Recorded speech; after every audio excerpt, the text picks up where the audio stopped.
សួរយាយតាពូមីងបងប្អូនមេរៀនរំលាស់ទី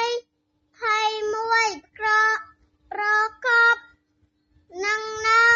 បន្តពួរអនិងពួរអការអានជាង